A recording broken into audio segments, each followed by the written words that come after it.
But yeah, happy to get into it. Awesome, awesome. All right. Well, I just invited Bree on to speak, and I know you're co-host as well. But yeah, today I am representing MVHQ. I'm Ross Boss, and today we're here with Everai, the Everai. They got a release coming up in just a couple of days here, and we're gonna ask them some questions about their project. The art is fucking killer. First and foremost, let me just say that. I saw that you have two real powerhouses of the anime community.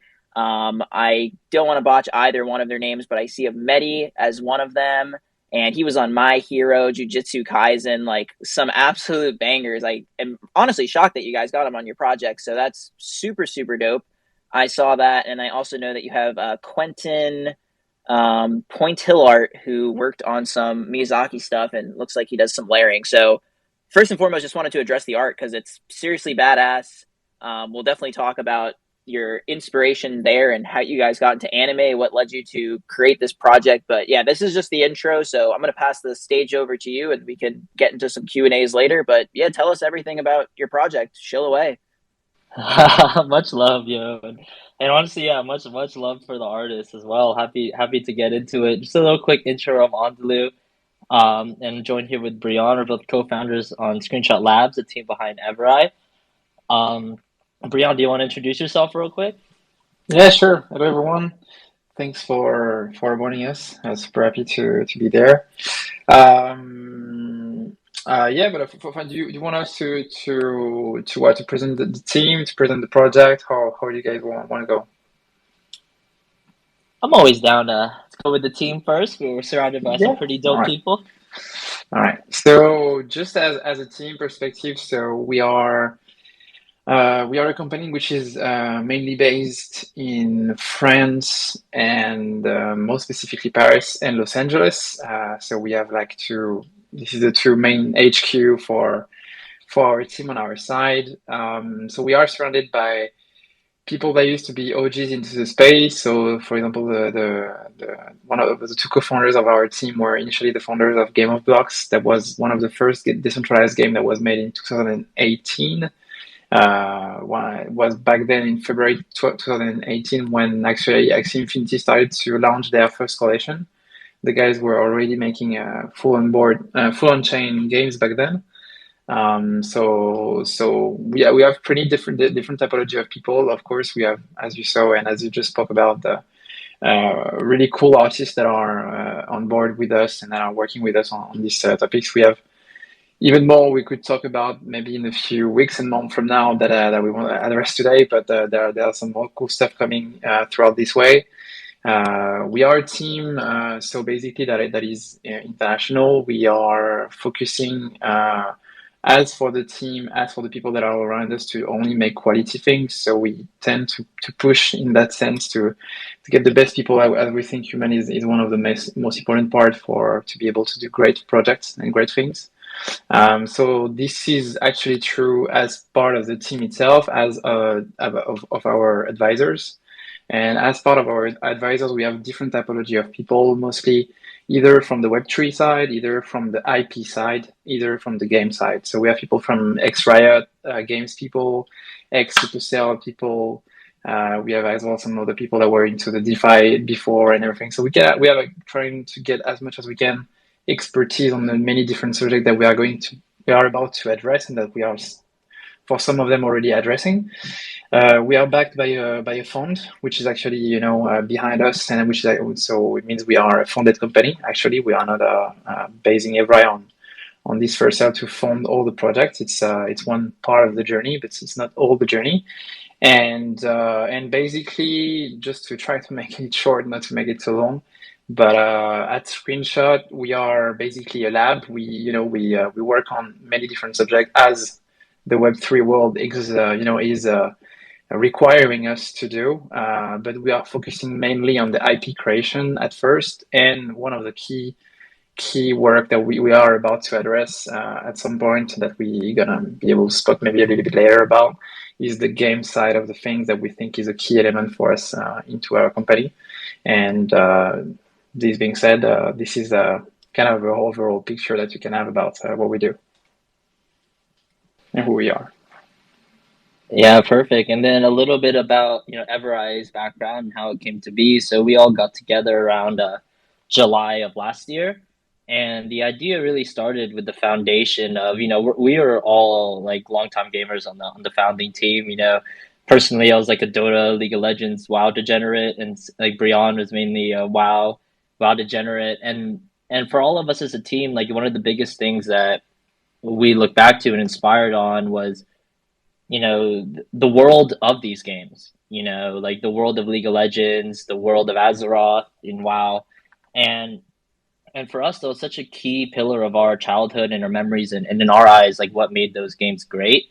And that was really like the core fundamental idea of Everai, right? Which was, we want to make a hero based game where people will be able to use their NFTs in a play to earn format, but in the context that it's very driven around the characters, right? And that's a huge shout out to like the world of League and the world of Dota, right? When you're playing like Jinx or Katarina, you're really on the fact that you you're a cat main or that you're a Jinx main. And seeing, when Arcane launched last year, it really opened our eyes on, the potential of multi-platform IP, and we think it's really cool, that Riot built that over 10 years. And for us, in the development of the play to earn space, it was kind of an eye-opening experience as we started developing the lore and the universe, which was all written out first, because the first thing we had to solve was, what universe does this take place in, and how does this make sense in a context that will fit into a game that's also expandable in NFTs.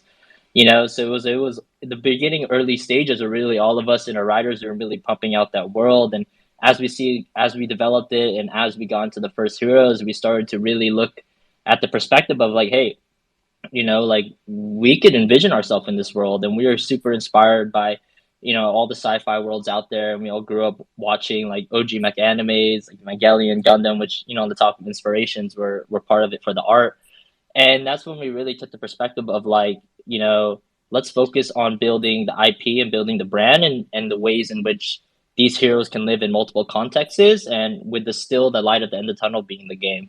So that was kind of like the original train of thought throughout the process, and where we're at today. But happy to dive deeper into any of that regard, or yeah, if you have any questions, let's get into it. Oh, I always got questions on Duluth, don't you worry. Hell yeah. So I guess I just want to first focus on the gaming part, right? Because I know you said that you guys really focused on building these heroes that are going to be part of a play to earn game.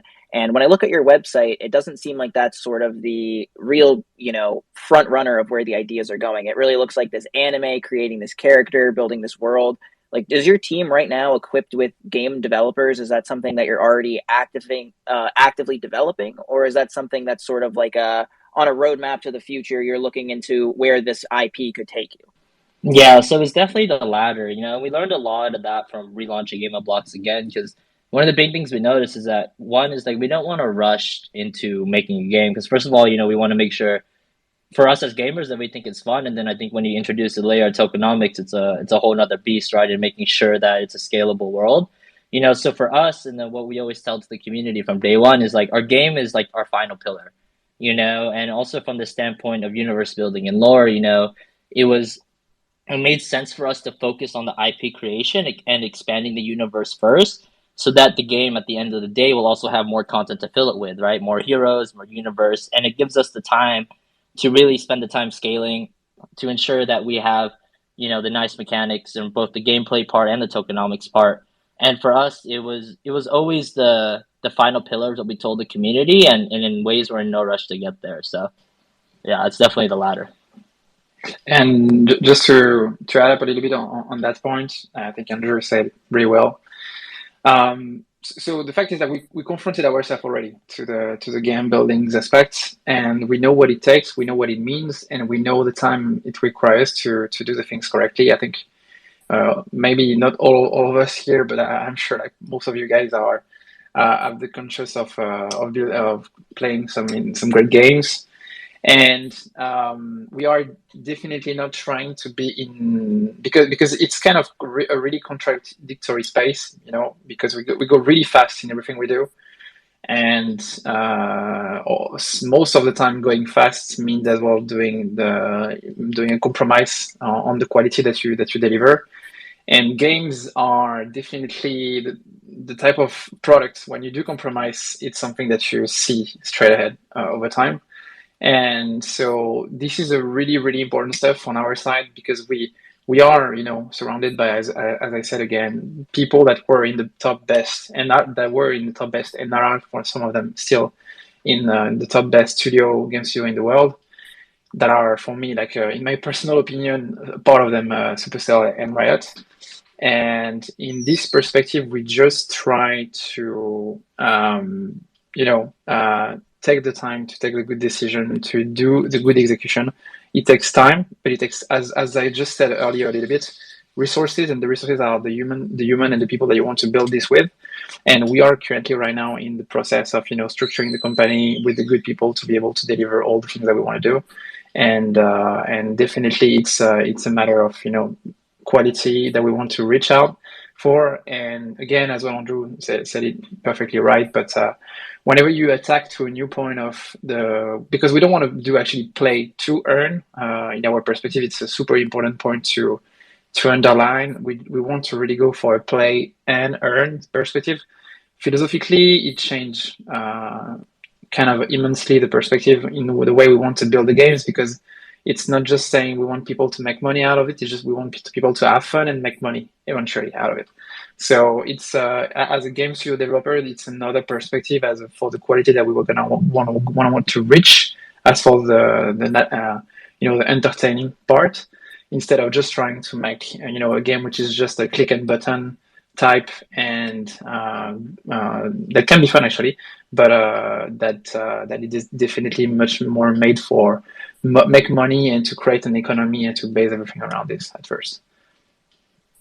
I definitely appreciate all of that. I will say, if there was a game that was just click a button and make a ton of money, I would have a blast playing it. If there's any game studios listening in on this, but really to bring it back around on a serious note to what you said, the space does move very fast, and I'm glad you said that, because I can certainly understand from the perspective of a brand that's launching or a project that's coming out. There's a lot of pressure to deliver so much up front, and if you rush that, you're not going to be able to deliver the best quality product. So if it's not the games, and I really also really liked what you said about you're not playing to earn, but play and earned. I really like your guys' perspective on that. But just give us like an understanding of what's differentiating you from other projects in the space that are launching right now. If you're just building up this lore and you're just launching this IP for the first time, if it's not the games, are you positioned with maybe people in the anime space? Like, I know you guys got these huge artists. Are you positioned to I saw you had a bunch of video clips on your website. Is that something that you're going to be looking to? What are like the next things that people can be expecting immediately following the launch? I think it's so the way that we've built our roadmap, there is really a different granularity depending on the speed of different typology of projects. Because we've built this roadmap to be flexible enough to adapt both to short-term goal and to mid-term goal and long-term goal. And out of those different elements, if you've been through it, so indeed there is the content creation, there is the physical part, there is the games, and there is the metaverse mainly, and of course there is other parts that we are going to want to develop as well. As a company of Web3, we are really willing to go in the direction of the community building perspective, and we really want to dig this aspect into research and development on this part as well too, and specifically maybe on the lower aspect. But so as I said, it's just that as for any project, the most important, in my opinion, is that you build your team, you build your structure, you build the capacity to create things over the long term, with the long-term vision, but with a granularity on the short term and the mid-term that makes sense. So there is no too big of a gap to get there.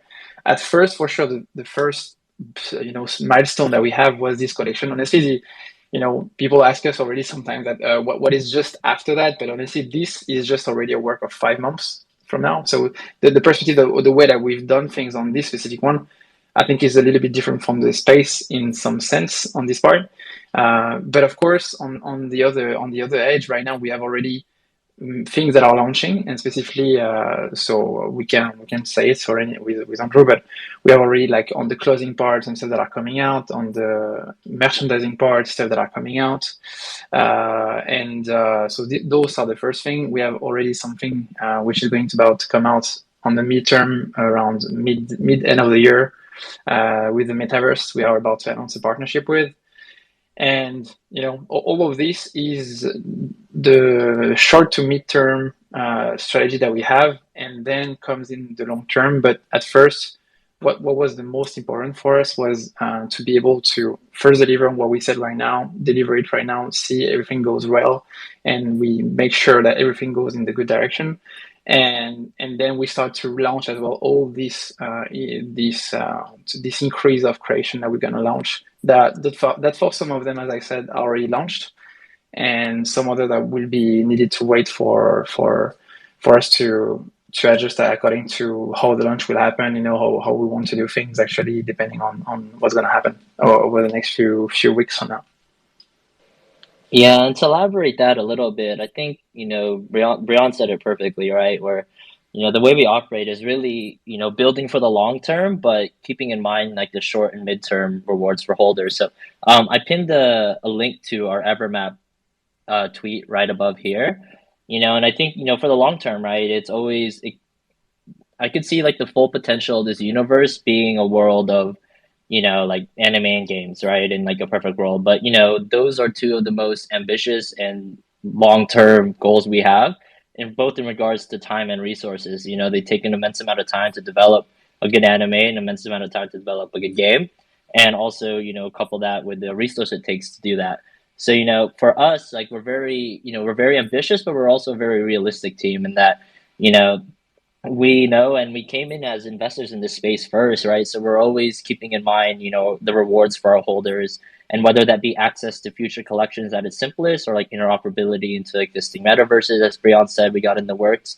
But it's really about that gentle balance of, rewarding the people that are supporting us in the short and midterm as we work towards that long term goal. So that's not only, what they have to look forward to, right? And really in the short and midterm, what's feasible is expanding the universe, and that could take place in various forms of content, right? I think, the most tangible one is, of course, like more heroes, and that was a big intent for us, and when we made a hero based collection, which I think is pretty unique, where each collection we drop is a specific hero or a specific house or order, right? So, the first hero you see is Duo, right? And he's very much like your mech inspired hero, but your next group of heroes, which is also in the works, could be different. And we'll have some more to talk about that in the coming months as well.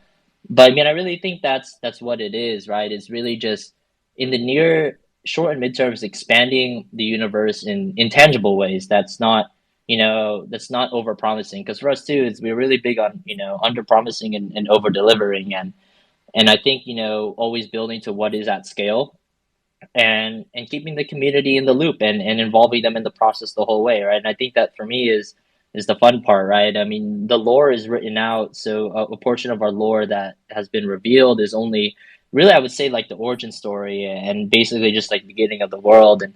And what I always say is that we're about to take off on the arc, as we journey through the Eververse. And I mean that from like a lore standpoint, but it's also like a symbol within our community that we're really about to start this journey, and heavily involving them in the process on, even which direction the lore expands, or what kind of merch or collectibles we make next is like something along the way, as well as, if we were to tie in Game of Blocks a little bit, as the first layer of interoperability, it's like we're going to be limiting our Game of Blocks games to just holders of Screenshot Labs assets, whether that's Game of Blocks or Everai. So, we're really big on the Web3 ethos, on building and finding dope projects that we could collab with, and in that way, like giving, for me, as a potential holder or person on the team, like I love the idea of access, and more assets and rewards for holders off of the initial collection. So that's probably the most realistic in the short midterm. Of course, we're exploring more angles of content, right? Like, whether that's more assets of the Everai world, or even like more stories in the Everai world, like akin to like a webtoon or manga. Like those are all being explored, but more so midterm. But yeah, it's a long journey ahead of us, to say the least. But at the end of the day, like we're really here for the long term, and we're always open to ideas and adapting to also what the community wants along the way. Awesome. Yeah, I definitely appreciate that, and definitely going to ask some questions for the audience here in a little bit. But I kind of wanted to build off that a little bit because I know that you talked about Screenshot Labs and that you guys also worked on developing Game of Blocks. Can you just tell us like how many members are on Screenshot Labs, I guess, or like how many like how much of a resource? I know. Sorry, I'm all over the place right now. It's very resource intensive to be launching these projects. So in terms of like Screenshot Labs capacity for projects, you guys recently launched Game of Blocks and now Everai. How many people do you have working over there, and what's your resources looking like? So at the moment, right now, we are a team which is over between 10 to 15 people overall in the Screenshot Lab teams. It really depends on the topics, the time, the timelines and the requirements. It's a team that will, of course, over the next few weeks and months, will keep increasing, which we just keep welcoming people over the past few weeks now. But again, we take a lot of attention to the way we do things as who we get in, or we try to the best extent to do what we do, because we believe like people are the key pillars actually to be able to build the really long-term and ambitious vision over what we want to do. But in terms of resources, so again, it's highly correlated to the project. So Game of Blocks for the moment, it was a first milestone that we've relaunched actually in September. And what was super important to understand for Game of Blocks is that initially it was planned to be a collection, and that we wanted to relaunch. And in the end, we decided to go for building a play earn, sorry, on this perspective based on what the community were asking us for. And so basically right now there is two perspectives in the way that we do things. There is Everai and Game of Blocks. Game of Blocks is going to be actually the footstep and the sandbox where we're gonna actually increase all the knowledge and build all the elements to be able to build those ecosystems. Because actually when you go for a play and earn ecosystem, you are targeting and looking for trying to create an economy. And it's really something which is underestimated, in my opinion, into the space and by the people that are going on those subjects. And because as all the impact and the anticipation that it requires to be able to build such a thing. And so we really want to want to get all those things in-house. So to be able to do that, we need to deliver on a first project, and Game of Blocks was the best candidate to do this in a short-term period. So this is where we're going to actually deliver this part. But over the long run, and this is something that we're going to get over the next few weeks and months to explain about this. It's not public yet, but we're going to get eventually to this point where we're going to want to merge actually both of those roadmaps into one. But this will come along eventually a little bit later. Yeah, it definitely sounds like you guys are building, but like currently, how many people would you say are working at Screenshot Labs? I said 10 to 15, depending on the timeline, depending on the intensity. It really depends on right now. If it's depending on the contractor and everything that works with us. It's really depending, but it's just a number that I would say which is between 10 to 15 at the moment, and right now more closer to 15 actually to 10, closer to the launch, and a number which is actually fluctuating as well, and that tend to rise from now, and that will keep rising actually over the next few months. Awesome. No, it's cool. It sounds like you guys have a nice solid team there. And again, hope you don't mind me digging a little deeper in some of these questions. I'm sure not a ton of people would ask you how many people work there, but actually, I want to actually maybe push a little bit on one topic that we didn't get through it, and I think it's interesting to have in perspective. But actually, Everai, the way we build it is we really build this IP to be able to from this IP to be a catalyst for collaboration. And so basically, the collaboration that we've made right now, as you said earlier, is with Media Wishawi and Contemporatia on this first hero. But as we said, we want to build several heroes, and as I can tell you right now, there is already other ones that are ongoing with other amazing people, and so but we don't stop to heroes in our perspective, because we can build actually the OST, we can build the illustrations, we can build the banners, we can build many different typology of NFTs and creations that will populate the universe over time, and that will create value to what we build as an IP, and with different typology of artists and collaborations, and eventually brands as well. And so, as well, if I had to just push a little bit of this, the way we built this was to be able to, through creation, have a catalyst to make collaborations with great people, great artists, but I'm not just dedicated on the drawing, in some sense, part of it, but the animated part, as you saw, but as well, the I can tell you that we are working, and I think you saw maybe it on the website, but with people that work with the best IPs like Disney, Riot Games, Star Wars, that are a studio which is actually in Los Angeles, and we have already other people that are working on some drawings and etc. etc. Oh yeah, no, the character is definitely badass. And I do appreciate what you said there, and glad you got a chance to talk about all of the different opportunities to collaborate with other brands in the future. While we're talking about the art, I guess, could you tell us more about Duo and what we can expect with some of these renderings and layerings? I'm on your website right now. I'm looking at the mock-ups of Duo and all of his different world outfits, and they're pretty sweet. I'm noticing that there's not a lot of difference in the backgrounds here, and I guess some of the accessories seem like built into his suit. Is this just sort of the base here? What can we expect to see? And I guess maybe you want to tell us about some of the exciting accessories or layers that you might have, and just how you came up with this one character as your first, character as part of this Everai universe you're building. Ross is fishing for the leaks. I love it. The whole community is going to stand by you on this one.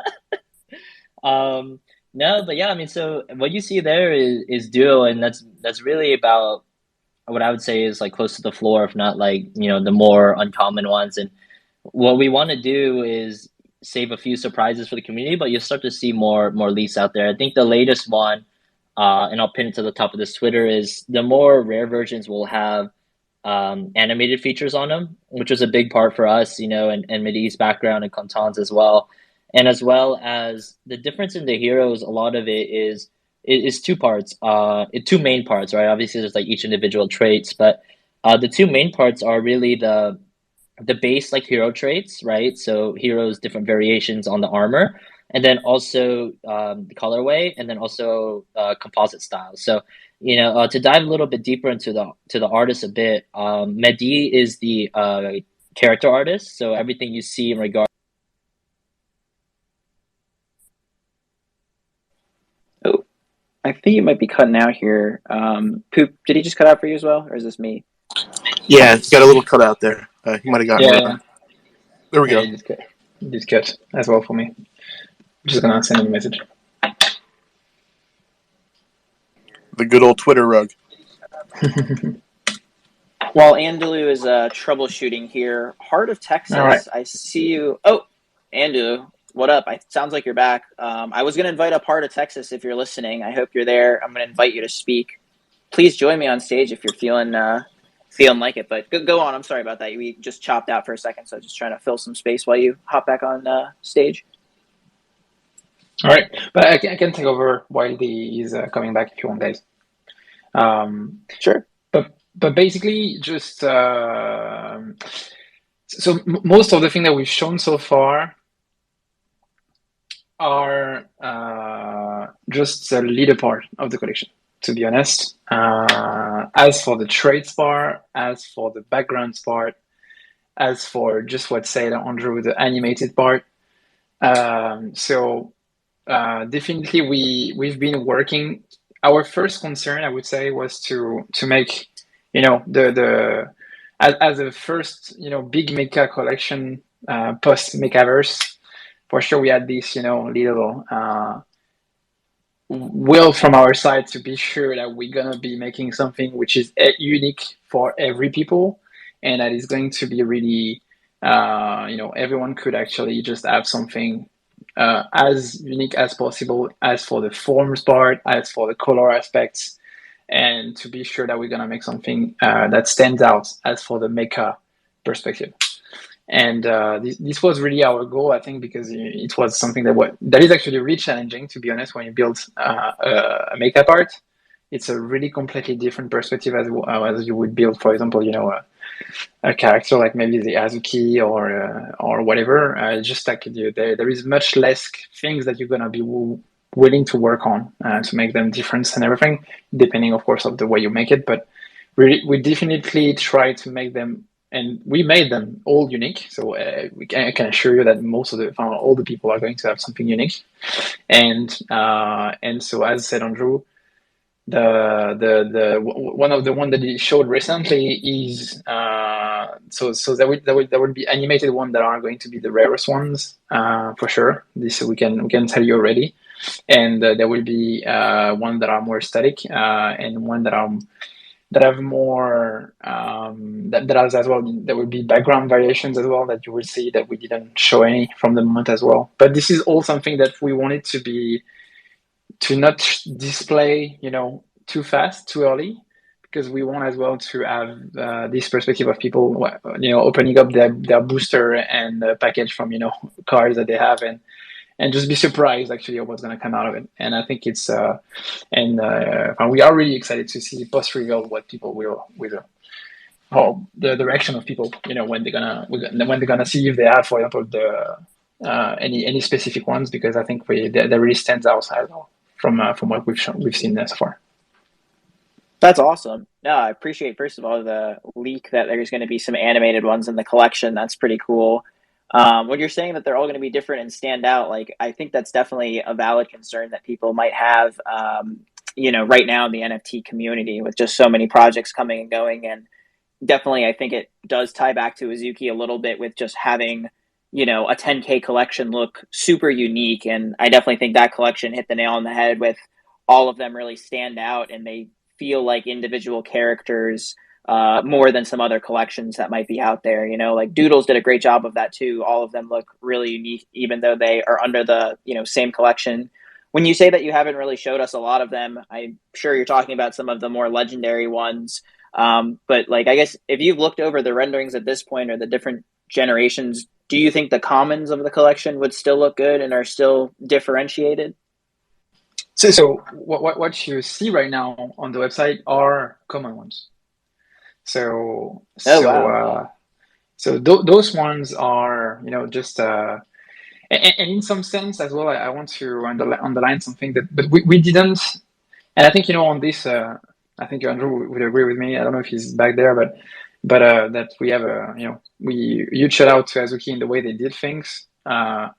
In our perspective as well, we didn't want it to make the characters, the trait of the characters, something which is in some sense as for the traits themselves, having something much more rare, as for having something that looks really bad or really average or really good.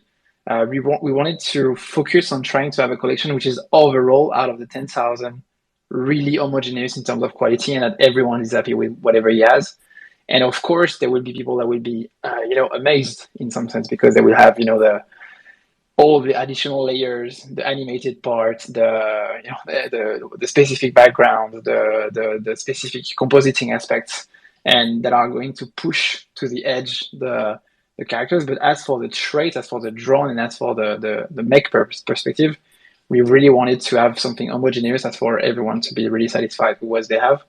So because we wanted to think not in terms of trying to make something looking nice, some looking not nice, but it's more like trying to make the 10,000 look nice and push to the edge on the rarest one to make something amazing.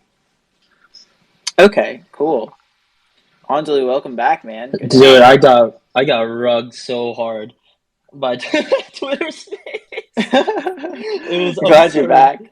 Oh man, that was atrocious, man. But I'm back and we're here, and I caught most of that, and I just want to say a point too, right? It's like again, like huge shout out to the Azuki team, right? And And some expectations I want to set is that it's like we are doing mechs, right? And inherently, that limits in regards to what you can do. I mean, like male and female is like one of the examples of that, right? And I think that's just one thing that I would love to like, table expectations on, and that we're very big, and Mehdi and Kantan are very big on creating their own unique styles, and we've done and pushed the limits on how much variations we can make, and then learning from a lot of like various like mech drops in the past, right? Like when we were building the collection, it was one of our top priorities on making sure that when someone reveals their duo, that they're gonna like fall in love with it and have an emotional attachment to it, whether it's through the nostalgia of those old OG animes, or whether it's through, like Brian said, like the hype of just like having a rare animated one. And dude, I've seen some of those animated ones; they're insane. It's just like just the ones you've seen were more of like the manga style and a tribute to that, but some of them are more, let's just say vibrant in color, or some of them may have a maybe a weapon. I don't know, So Yeah. yeah, I'm just excited for the reveal, and we'll be also showing more in regards to what those legendaries looks like. But I think it's pretty cool to see as well, and I hope to show more of like the baseline variations too. Because I agree with your point, Ross. Right? It's just like not, and to Brian's point as well, right? We wanted to make sure that one didn't necessarily look better than the other, right? But more so like the collection as a whole. It didn't matter if you had a floor or the most rare one, like you'll be happy with what you got. So that was like a big priority for us as we built it, and huge shout out to Mehdi and Kantan for really pushing the envelope on what they could do in regards to variations. So just excited for the reveal and excited for the days to come for sure. That's awesome. And I hope you guys don't mind me asking. Feel free to say it's, trade secret, but like how did you get Medine on the project? He's just worked on some like really notable anime projects. How did you, do you know him or did you just reach out? It's Brian, the French connection. That's what I always say. Yeah. I think we it's I would say the word that I say always in this situation when we ask me this week, like is serendipity. I don't know if you are aware of this word. It's a word that I actually love. It's Oh yeah. it's really both a mix of opportunity seeker and luck. And we have the chance early enough in our process to again have the good advisor, good people around us that gave us the good contacts, and so we could be able to do this with him. It was actually a really interesting process, and I think it will be for most of the great artists and great people that are standing out into the space as an artist in the world, because it took time, to because it was definitely not from the Web3 space initially, and there was all this transition coming with us, and educating us, and him and the guys in content as well, and so we had all this process that we went through, and I would say with them like we're going to to onboard you guys with us, and we are going to bring you there, and we are going to teach you the things, and learn with you as well, and trying to do all those things, and since we were well surrounded, like and we were funded, and we were making something coherent and proposing something I think ambitious, like he wanted to jump in with us, and luckily enough we really got to be able to get the time to do the things correctly, and yeah, and in the end we arrived to this result today that we after 5 to 6 months, so it's kind of a big of a journey, but definitely happy that this happened. And again, we didn't announce what's coming into after, but I think it's going to be pretty dope as well after maybe. Awesome. No, I really appreciate all of that. We're looking forward to it. Anjali, are you ready for my final, very uncomfortable question here? And then I'm going to pass it over to some Q&A from the audience. Always ready, dude. Let's send it. All right. So let's get into some uncomfortable questions here. Something I wanted to talk about is your guys' launch mechanic. This is like a pretty controversial topic in NFT space in general right now, with lots of projects launching large collection numbers, having these Dutch auctions. Notably, Pixelmon had a 3 ETH Dux auction, took 70 million mill from the community and definitely under-delivered. Doesn't seem like we're going to get that on an art front at all, but just, you guys obviously are doing a Dutch auction starting at 0.3 and do have a 10K supply. So certainly in the position to be raking in a decent amount of clams, if you will, after this launch. Do you guys have any plans to kick back some of the proceeds from the launch back into the project, into a community wallet of some sort? Because I know you talked about working with the community, and maybe could you shed some insight into how you arrived on this pricing structure and supply model? Yeah, I think I'll touch on the pricing structure and supply first, and then pass it along to Brian. But I think for us, the in regards to like the mechanics in the space, and while we love innovation, we're not about forcing innovation. So when we look at the Dutch auction, and we were most of our team was there for the Azuki Mint. I'm still trying to convince Brian to ape in, but anyway, it's just like in regards to like the Dutch auction mechanic, like in its philosophy, like we're huge fans of it, right? In the ways that, anti-gas war, and also with the introduction of 721A, and also in the fact that the community will get to essentially buy in at the value that which they value it at, right? And to us, there's, the other alternative was like a raffle, but, personally, I've never won one of those raffles, and I kind of get tilted, so it's just like, and then the other one was like a public sale, right? So like out of all the options on the table without forcing an innovation and wanting to utilize 721A, right? And huge shout out to Azuki's team for that. That's how we arrived to that mechanic, right? And also, in regards to the price, that was one of the biggest topics, right? Because in reality, like a Dutch auction is kind of, supposed to start high and drop, right? In theory, right? But I think in the NFT space and what we've seen, right? And you brought up one of the projects, right? It's just like some projects kind of took that too far, in my opinion, right? We're like starting at these extremely high prices. Like even Azuki and its quality started at like 1 ETH, right? Um, but so for us, and I think like where the space has evolved, and what we've been a lot of talking to the community about this topic as well, is that with Dutch auctions, people, right, and this is just off my conversations, right? So it could be a different echo chamber in here, but like the general consensus was that like there's two parts, right? The Dutch auction starting point, people have started to associate with the price it should sell out at, just because they've seen a lot of projects, over the past month, like sell out at its top, and then also the alternative side, whereas like if a Dutch auction drops, it could show like, some sort of FUD, or there's not enough demand, right? So when we started thinking, and we started at a 0.5, because at the time it was just entering the bear, and when we coming up with the initial pricing, the market wasn't in the state it is right now, so we were thinking, right, like, okay, even if it sells out at 0.5 at the state of late January, we think it's okay, but then after talking to a lot of the community and seeing like where the market was evolving, we're like, no, I mean, it just doesn't make sense anymore, so that's when we decided to drop the price and lower the spread, because for us, like even if it sells out at 0.3, our intention is to never suck liquidity like out of the community and out of the market, right? It's just more of, if people value it at this, then we think that's a fair value of what the community wants. And then, at point one would be like, this is like the value that us as a team, will put a limit on. And with all those factors combined and a lot of discussions, I think over, before we announced the mint price change, my day to day was just having one-on-one convos with people in various parts of the community, and really getting a gauge on understanding, my goal during that phase was to understand like what is the negative sentiment around the Dutch auction, right? And for me, like the question I was asking people was like, is the negative sentiment around the mechanic itself, or like the pricing and how like the markets and various teams like applied that mechanic, and it ended up being the latter.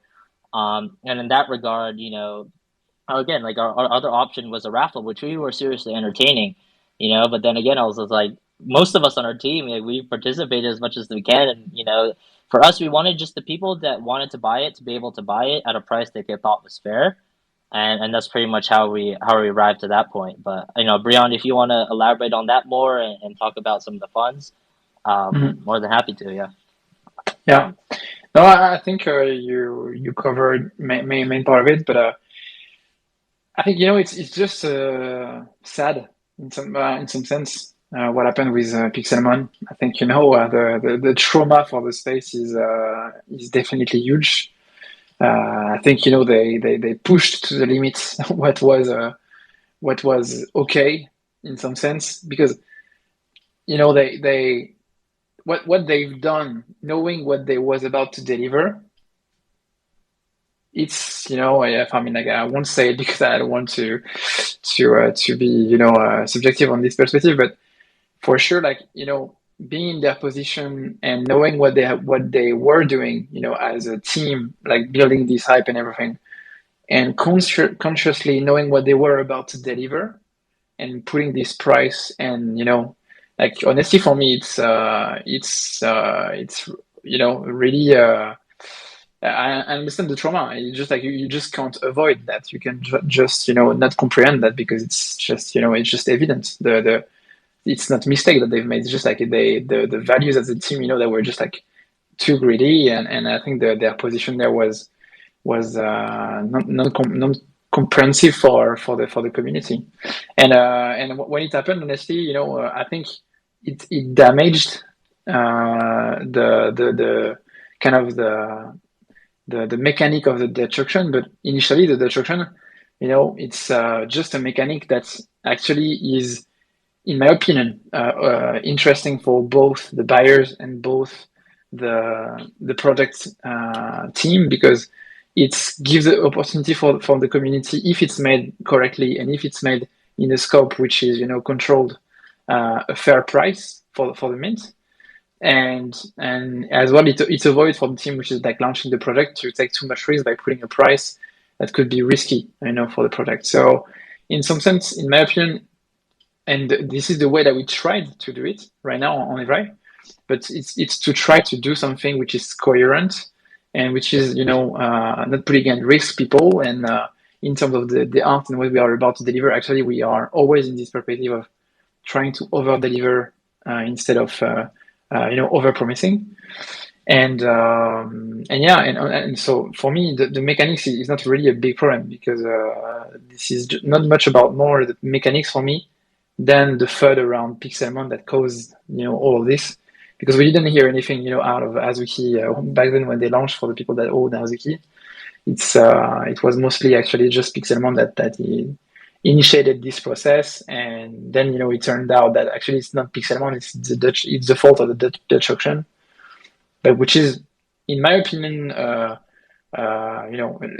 opinion, but I don't. If you really take it objectively, I don't know if it's a fair point.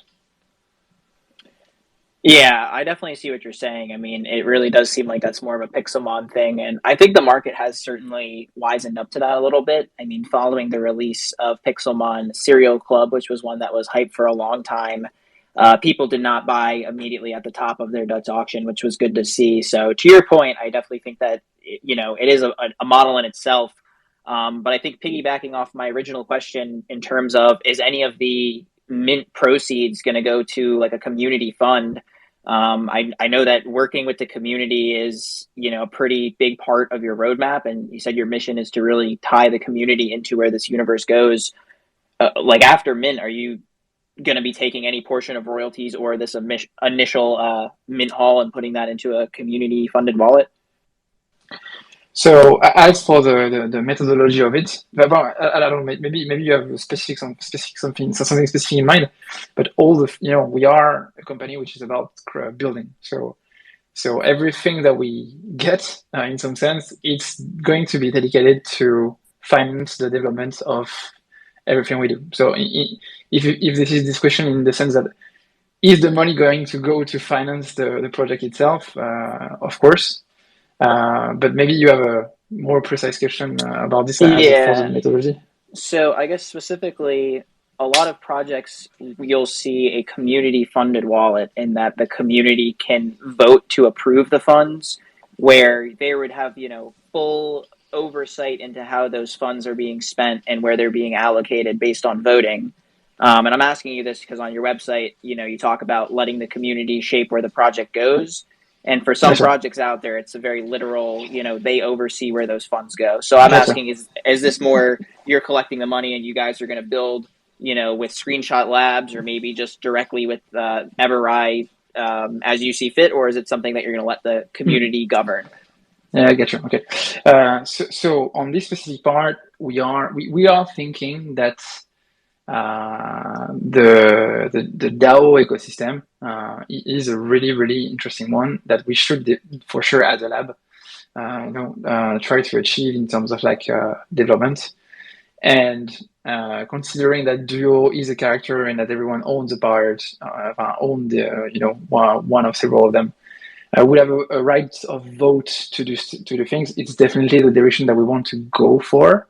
In terms of the structure of the money and the fund wallet, we didn't define it this precisely yet. As for such a X amount of money will go to this wallet, and this money will be specifically dedicated for the community vote, because or at least I personally don't see this specifically this way, because all the projects will be, and all the projects that we do, in some sense, I don't consider that all the decisions we will take will give some to the community and some for us, but I'm rather into the perspective that we want to build with the community, as a value into the project. So in my opinion, just to not try to dodge the question, but in this perspective, we really think that the NFT holding aspects binded with the DAO structure would make a lot of sense to be able to allow people to vote for several and many directions we could be taking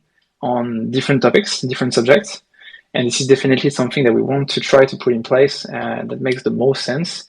And obviously, we think as well that, for example, as a game perspective, because we have a lot of like game perspective on this on the development, which is like the DAO capabilities for people to vote into a game to expand the game and everything, which is something super interesting. But we think as an IP, really from bottom up, there is so much sense to involve the community with us by voting on different elements. And those different elements could be, coming and specifically would be dedicated for, I think at first, this is the way that we want to do it, on the content creation, which is, there is a huge part there that would make a ton of sense for the community to vote and take decisions on the direction we would take on different things, either the lore, either the creations, either the illustrations, either the animation, the series that we could be doing, and everything. We could find many ways to make this relevant.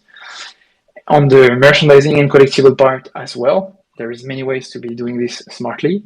And on the game side, it's a little bit more far along the way, so I won't get into this one, but for sure it's something that would be definitely interesting at some point. And on the metaverse one, as a last point, I think this is something that will come later as well, but which is in some sense, we'll be able to talk about this a little bit later, but in the few weeks. But it's kind of binded as well to a game perspective, so we will try to see how we can actually do this smartly. But definitely for us, it's not just about putting some part of the fund on one side and getting the other ones for us, and we do whatever we want. It's just like, genuinely, in all the things that we try to do, we want to get on board everyone with us, and this is really these meanings of trying to get everyone, and as much as we can, and we think it makes sense to involve everyone to make those decisions, to be part of this journey with us. Awesome. No, Brian, thank you. That you really went above and beyond with answering that, and I appreciate you giving just so much insight into your thought behind that. So that's great. Really appreciate that. I think at this point, I'm going to look for some questions for some people in the audience. If you want to hop up on stage here, definitely appreciate hard-hitting questions, or if you guys want to talk about how excited you are for the art, or talk about the launch, or anything else.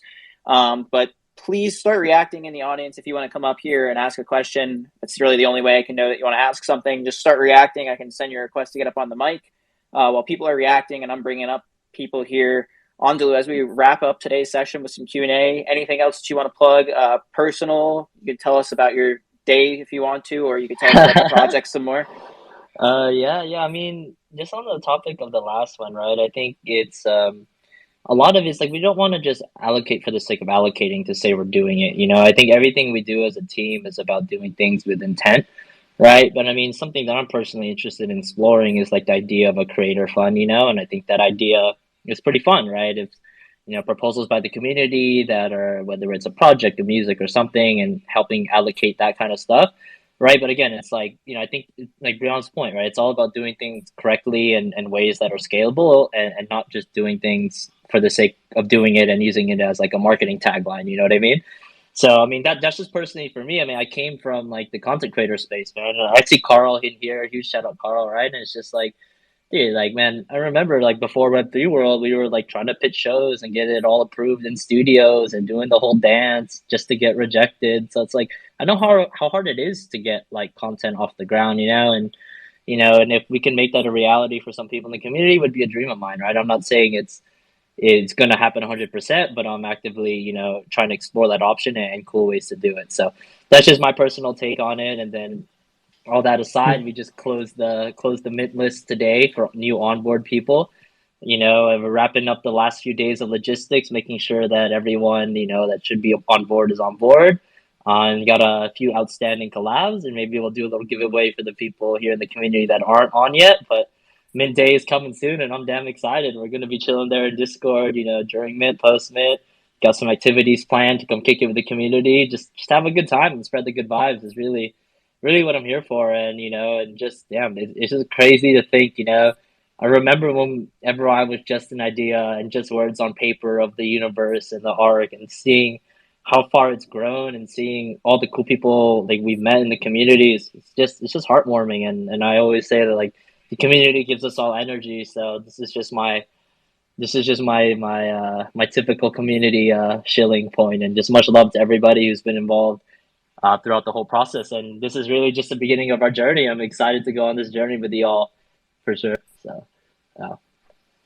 That's awesome. Andalou, you just have such great vibes, man. Honestly, it's been like a pleasure talking with you, and really like appreciate what you're bringing here. Brian, you as well, man. Absolute pleasure. I really appreciate that you guys welcome such intensive questions, and just really appreciate the vibe.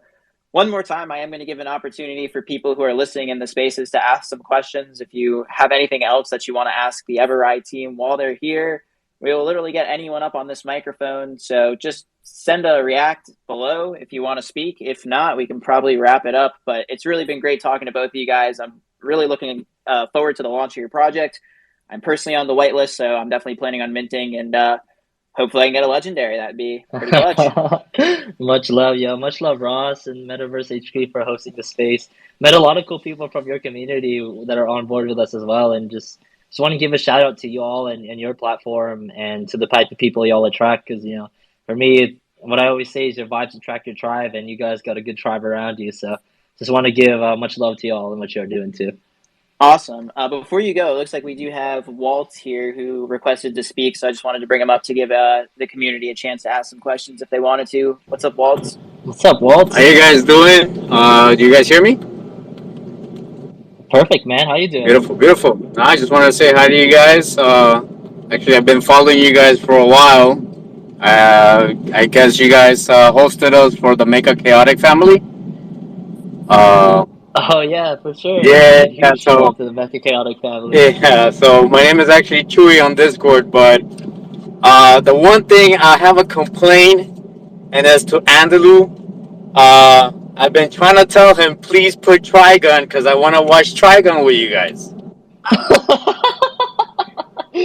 Dude, yo. I mean, honestly, there's so much on the anime list. It's nothing personal. This week is all dedicated to Evangelion. I know. You guys have been putting Evangelion. I'm like, oh my god. I've been trying to reach Andalus so he could put Trigun.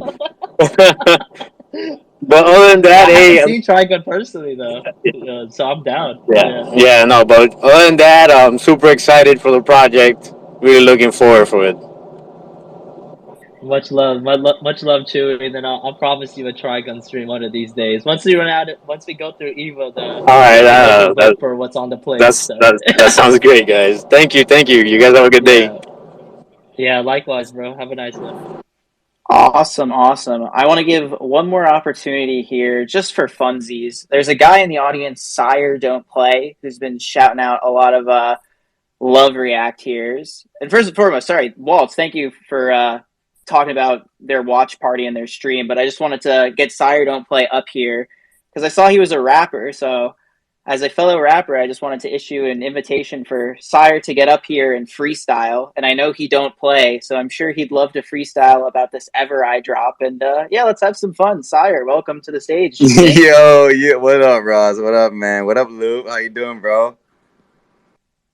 What's up, bro? I was about to pin the song you made in this chat for the Everai Yeah, family. Sire's yeah. a legend, yo, Ross. I'm probably not gonna freestyle nothing right now, but I freestyled that song, bro. So you should peep the song I made for Everai, bro. It's lit. Oh, Yeah. dude, I'll definitely have to peep it. But you're kind of playing. If I thought you don't play, man. Where's the This cipher? guy, man. This guy, you funny, Dude, man. on blast, bro. On blast. Oh man, you gonna put me on blast like that, bro? Maybe one bar. Yeah, maybe. Can we get one? Can we fish one out?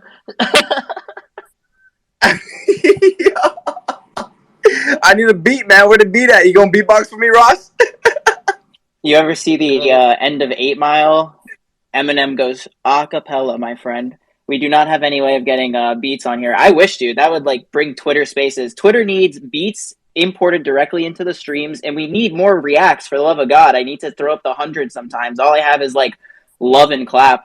It's like I love speaking to you, Andalou, but sometimes I'm just trying to give you like a platonic, like, yeah, I love what he's saying. Yeah, I feel you though. Dude, I don't know. Also, too, people have different reactions. I don't know, man. I see some people throwing out hundreds. I don't see 100 on mine, bro. I know. Yeah, man. They took the 100 away from me. Now I got this purple heart. I got a blue heart. I got a. Dude, I'll say it every time. But come on, Sire, can we get you to play with us for a little bit? Hit us with like a couple bars, man. We gotta hear it. Man, you gotta hear the song, man. It's not even a rap, man. I don't hear rap behind the Everai stuff. I hear a whole different sound, man. Dude, You know that I fight for you. Andalou knows what I'm talking about. Yeah, you know that I'll fight for you, bro. Honestly, though, I There you go. That's a bar for you right there. That's a bar for you right there, Ross. Yeah, that was. But yeah, I pinned it. Honestly, dude, it's crazy. Hearing it, and then Sire, I think Sire and Sunway's crew was the origination of the Loop De Loop name, and it's became one of my favorite nicknames out there for me. So, just huge. It's my boy Loop De Loop. Hey Ross, my bad to let you down, bro. I can't freestyle for you, bro. You know what I'm saying? My bad, bro. It's all right. It's all right. That's funny you bring up Loop De Loop, though. On Metaverse HQ, our host, he's Poop De Loop, who got his nickname from the same thing, actually. Poop, you there? Oh, I'm here. You hearing this? Can you believe that Sire Don't Play is indeed playing with our heartstrings right now by not freestyle? Oh, man. Come on, man. I don't mean to hurt you, man. I love you guys, bro. My heart is hurt. No, man. I love you guys, man. We do need to hook up some audio feature here in the future. That's for sure.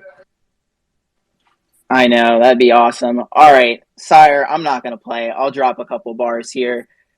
We're chilling here with Everai. If they meant out, we'll feel forever fine. I'm just thinking about this money, trying to get forever mine. They selling out at millions. I think they collect in 9. I'm here with Sire Don't Play. I'm like, okay, King, grab stage. He didn't want to get it, so I had to run it back on this shit like beats and running backs. Shout out to the Giants. Shout out to my dads. Had me listening to that stuff, and I'm glad.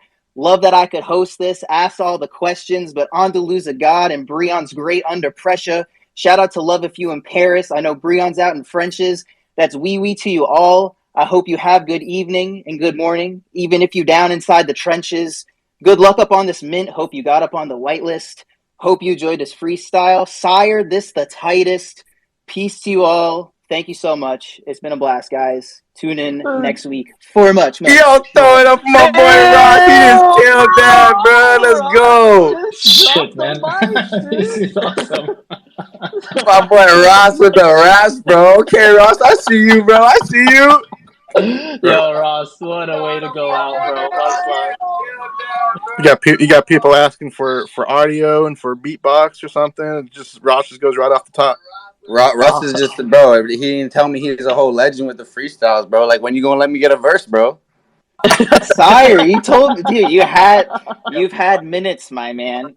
I'm not, bro. I'm not a freestyle rapper, bro. I'm an No, artist, no, bro. It's different, you know. But bro, it's you all killed that, bro. You yeah, killed that, appreciate bro. it, My boy's appreciate 8 Mile in this. Oh yeah, you straight up 8 Mile in this outro, bro. Damn. Alright, Thank you, thank you. All right, well, I don't for know real, say else guys. after that. Dude, it's been a pleasure, man. Much love to you guys. Much love to Ondalu and Breon. Thanks for joining us. Much love to Screenshot Labs. Best of luck for Everai. Check out their website. Check out their social media. Join us for more MVHQ content. It is the alpha community to be in. We get whitelist access to lots of projects like Everai, and just a community full of great traders. It's absolutely wonderful. But thank you all for being here. Absolute pleasure. Enjoy the rest of your night, guys. We'll catch you next time. Peace out.